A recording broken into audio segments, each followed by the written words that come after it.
Hi friends, welcome to the BLTea Party, where we serve quick, spicy takes on the BL shows you love. Grab your drink, hit subscribe, and let's spill the tea.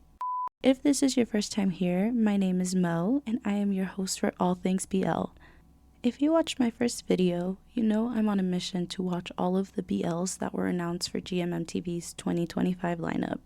It was actually one of my New Year's resolutions. To rate each drama after it's completed, I've created a scale of sorts. I'm going to be focusing on 5 different elements after completing each drama. Number 1, the story. Did it keep me hooked? Number 2, the chemistry and the acting. Did the cast well work together on screen? Number 3, production. Does it look and feel high quality? Number 4, representation and themes. Was it respectful towards the queer community? And was it meaningful? And number 5, rewatch value and emotional impact. Was I invested, and would I rewatch? I will rate each drama from 1 to 5 on each of these categories. Please keep in mind, these are my opinions, but please feel free to share your thoughts below. I would love to have discourse on anything and everything that has to do with BL. So without further ado, I did finish Boys in Love, and I do have some thoughts. If you haven't watched Boys in Love, it is a coming-of-age drama following a group of high schoolers and occasionally the love brewing between their teachers. From the very first episode, it instantly gave me Heartstopper vibes, which for me personally is the standard for young queer representation. I was so excited to watch this gang of kiddos learn everything about themselves and fall in love. I personally never had that teenage puppy love, so I love living vicariously through characters like these. Let's introduce them. Our story mainly follows Shane and Kit, portrayed by Mick and Luke, but we also have Kim and Moen, portrayed by Chokun and Aston, as well as Tar and Per, portrayed by Paul and Ken. Our story starts when Shane is tasked with tutoring Kit, who is not all that studious. Kit and Shane are our main couple for this show, and honestly, they are one of the healthiest couple I have seen in any of GMMTV's dramas. They're both so mature, both individually and when they're in their relationship. They're communicative, they help each other, and honestly, it just gave me so many butterflies. I really do love them. My favorite scene in the entire series was them at that house party, which, side note, I think that's one of the best party scenes GMMTV has ever done. And maybe it has to do with the fact that we weren't in a bar with like 5 extras dancing in the back. I don't know, it felt like a house party. The lighting in it was really nice. Again, it gave me Heartstopper vibes, which I don't mind. I love Heartstopper. And speaking of this party, it had one of my favorite surprises from this show, which was Per and Tar. I really thought they were just besties. I really thought they were just, the side characters, comedic relief. Like, yes, it's Boys in Love and they're on the poster, but there's friendship love. And I was like, I love that we're exploring that. But I really like their dynamic throughout the series, both as comedic relief as well as grounded characters that were struggling with their own things. And dare I say, I do like Shane and Kit, but I think Per and Tar were just so unexpected for me. Maybe I'm just dumb. Maybe I just didn't see it coming. I mean, I saw the tension, but I was like, no, they're just gonna explore friendship, love. Anyways, I think that made me like them a little more, and by a little more, just my favorite characters in this show. Now this leads me to, I don't want to say my least favorite characters, but characters that I was having a difficult time understanding, and that is Kim and Mon. At the beginning, when they met, it was the sweetest thing. I was like, yes, we're not giving up on love. Kim, you're not giving up on love. You see this cute, dimpled guy, and you're like, I am not giving up on love because those dimples. And I really, really had high hopes for them. But I don't know, I just feel like they were always fighting.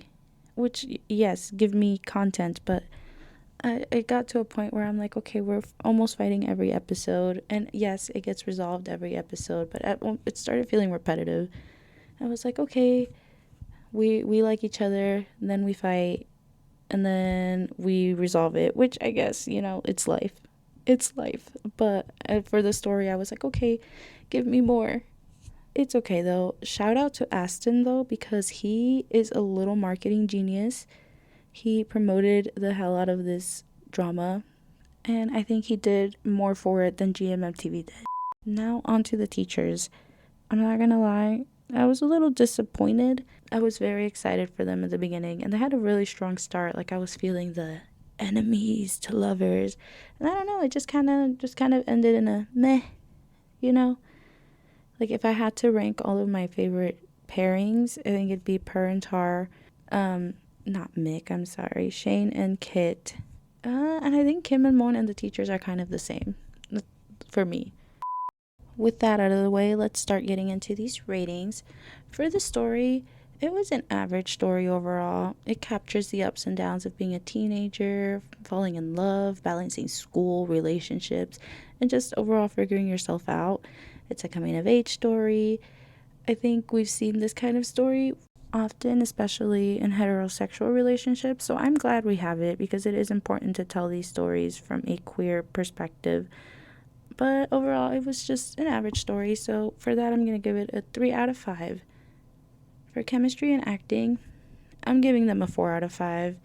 For many of these actors, it was their debut or first time as leads, so I was impressed. Like, anybody who acts, honestly, like, it does not take much to impress me. A standout for me, though, was Mick, who plays Shane. You could really see the struggle going on in his head every time Kit would get a little close to him earlier on.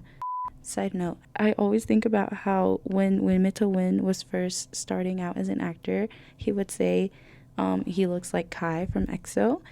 So now we have Mick, who looks like Win Mito Win, and who's playing his brother in this drama? Aon, who I don't know if I'm saying his name right, Aon, but he to me looks a lot like Kai from EXO. So I just thought that was a cute little. I was like, is this on purpose?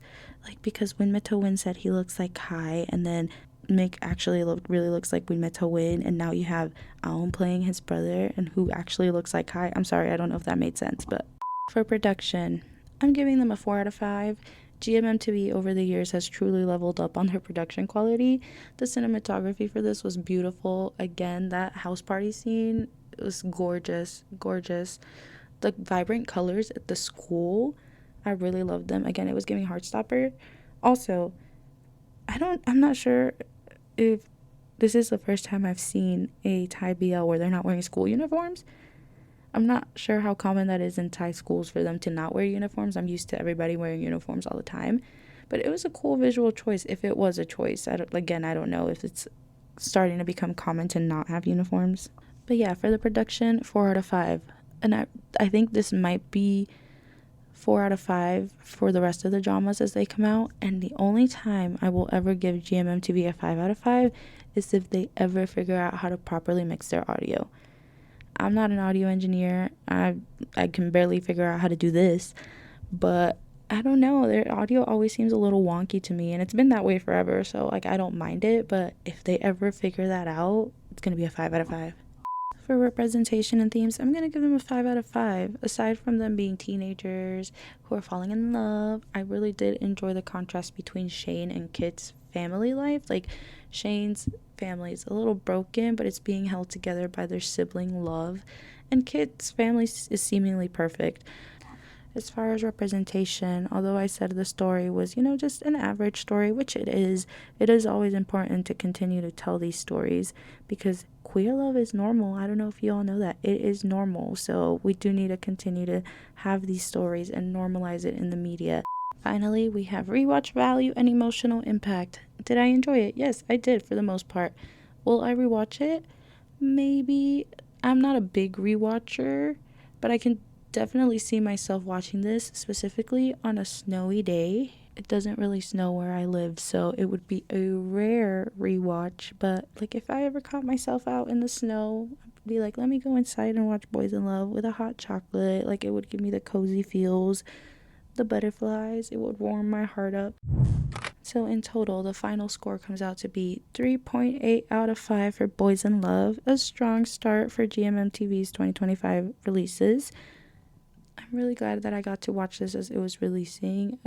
That's how I like to watch BLs. I feel like if all the episodes are already out, it's hard for me to binge watch things. So I like that it was a weekly thing. And I'm excited to go on to the next one, which is going to be Whale Store XOXO. I'm so excited. Thank you so much for watching. Did you watch Boys in Love? Let me know your rating in the comments, and which BL do you want me to watch next? It doesn't have to be from GMM TV's 2025 lineup. As always, like and subscribe for more BLTea Party content.